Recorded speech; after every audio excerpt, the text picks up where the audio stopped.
is the Florida king snake. They are native to Florida, as you can tell by the name.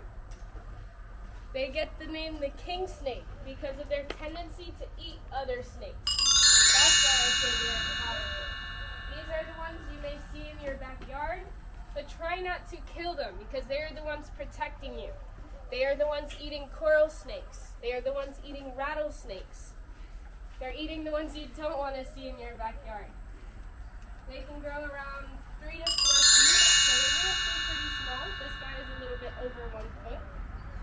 He is about a year old. These snakes can live between 20 and 30 years. So they can go quite some time.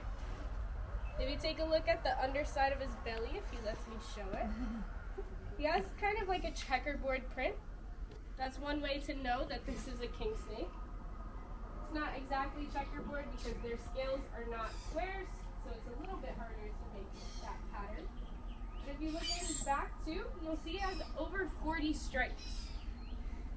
That is just one part of their morph. Morph just means the different patterns that they have. So no two snakes look the same.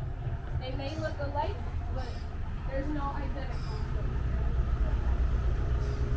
These snakes are non-venomous. But like I said, they are eating the venomous ones out here.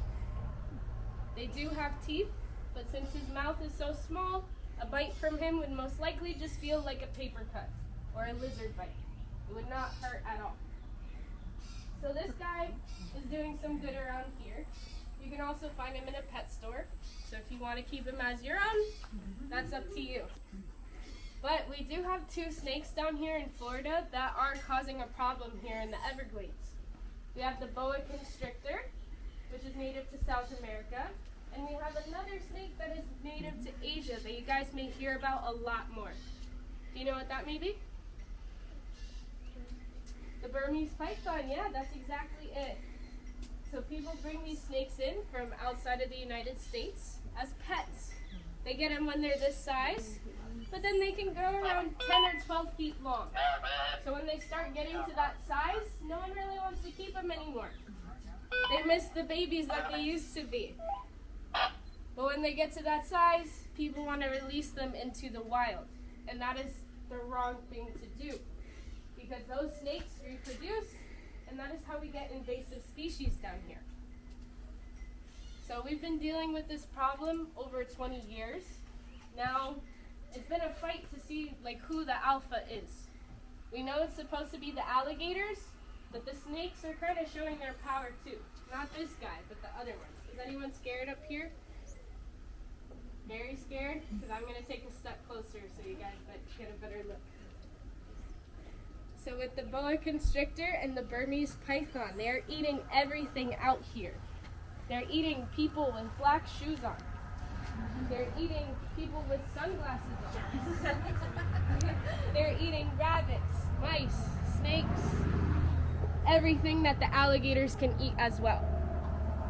And there's actually a video online of the Burmese python eating an entire alligator. Yeah, it was around 5 feet long, and that video was recorded about 2 miles away from here. So that's the scarier part. Again, that's the only time it's been recorded. We don't know how often that happens in the wild. So that's why we say these guys are really posing a problem. Back in the 1990s, there was a little bit of a cold front, which allowed their populations to decline by quite a bit. It's a lot chillier than today. It was around 25 to 32 degrees. And we also experienced Hurricane Andrew around the same time. So their population really was going down. But some of them did survive, and they reproduced. And now all we have are some really strong snakes that can withstand Florida's crazy weather.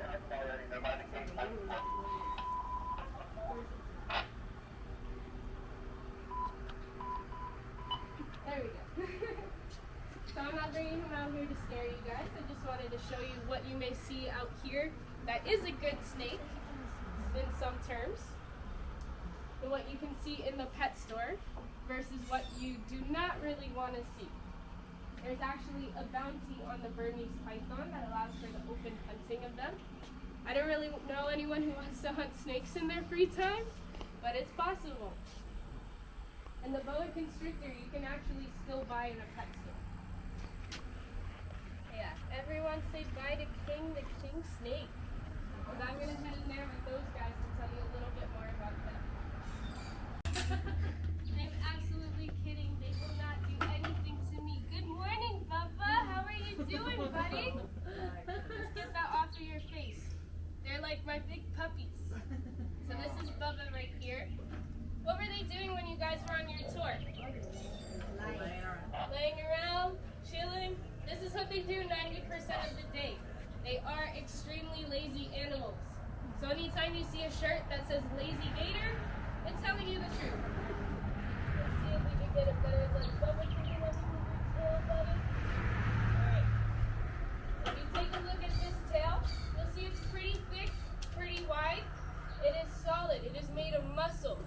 If he were to hit me at full force with his tail, it could break my legs. It's scary to know that, but I'm not going to make him mad, so you guys won't see that happen. But this tail actually helps them swim up to 15 miles per hour underwater. But as I was saying, they're lazy gators, so they are only going to go 15 miles per hour for bursts of about 10 seconds. And in those 10 seconds, if they don't get what they are after, then they're going to go right back to laying down like this for the rest of the day. They waste no energy. This is actually how they get their energy. If he were to lose the tip of his tail in a fight or for any reason, his arteries are going to shut down to prevent that blood loss. He can also lower his heart rate to about 1 beat per minute to stay underwater for around 4 to 5 hours. So there's some amazing creatures. These legs right here, they're way softer than the back up here. These are short but powerful. They help them reach 15 miles per hour on land. But like I said, lazy gator, in those 10 seconds, they are done. As we go further up, Bubba, you want to come this way? You want to come this way so they can see you better? No, you're just going to keep moving forward? Come on, let's see if I can rise them just a little bit. Come on. This way, or the other way. Come on, Bubba. Come on, Bubba. No, lazy gator. I'll try to show you guys from this side. So right here, all of these little bumps going down to his tail, all along his back, these are called osteoderms. They're like skin-covered bones. So they use these as their solar panels. As the sun beams down on these osteoderms, it activates their blood capillary system underneath, which circulates the blood throughout their body. And that is what heats them up. But they need to be at 65 degrees or higher in order to digest their food. If they are not at 65 degrees or higher, that food is going to sit inside his belly, it's going to rot, and it can get them really sick, and we don't want that happening. Right, Bubba? We don't want that happening. It's scary because it's turning a little bit. So you see the bumps going all the way down. Now as you can see, we feed Bubba pretty well.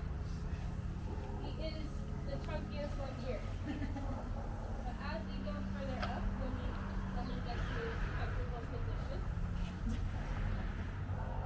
You're good there? Alright.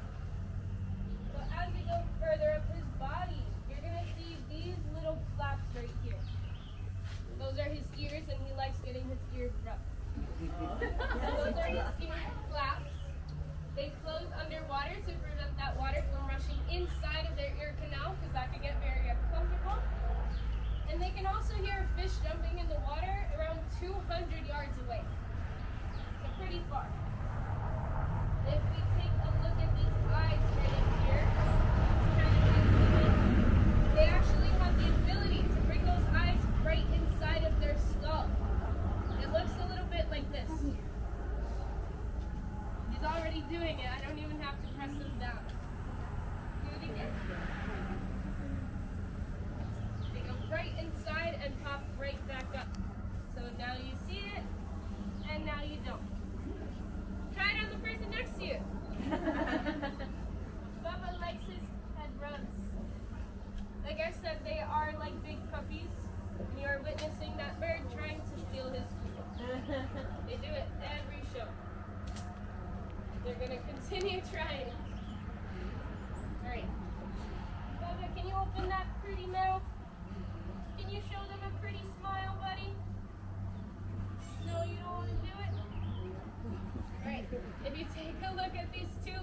holes right there, those are his nostrils. They are powerful. They help him smell a wounded animal up to 2 miles away. But like I said, they're lazy. It is not likely at all that they are going to travel that far. Hi, buddy. Thank you. If you take a look at that pretty smile, you'll notice he has quite a bit of teeth. He has 40 teeth on the top and 40 teeth on the bottom, so around 80 teeth total. They are born with all of their teeth, and they actually come with an extra tooth at the tip called the egg tooth. That's what helps them hatch out of the egg, but then that tooth falls off.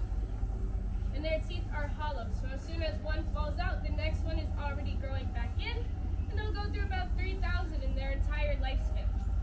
In those jaws, there's about 2,000 pounds of closing pressure, which is enough to crush the shell of a turtle. And that's what their diet mainly consists of: turtles, birds, and fish. So luckily, humans are not part of the menu. But let's see if he will demonstrate that jaw power. As I wave it, if he does not see it, he will not close, but as soon as I touch, he reacts. And he did not give the most powerful cut, so I'm going to go over there to my friend Greedy and see if he does it. Good job, Bubba. Thank you.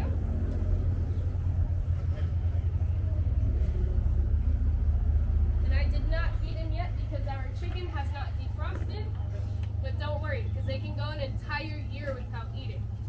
So one shell does not matter. Here we go. Let's see if I can bribe him a little bit. Want to do it?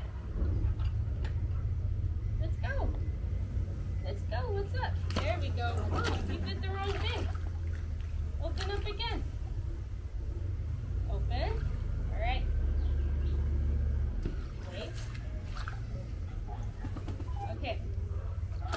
Come on, Greedy. I haven't given you the food yet. So you do it again? No, I guess he is done. Let's see, one more try. Come on, buddy. Come on. No, you didn't do it. All right, let's do it. Nope, he is done for the day already. Come on, one big pop. Not big enough. You guys get the point. I'm going to bring out a baby gator to tell you guys look like it. I did have a very light grip on him. I have a very light grip on him right now too. And if I give him the right support, he completely relaxes. So this is Snapper, and he looks just like that photo up there. He hatches from an egg because he is a reptile. Like I said, he uses that egg tube to get right out.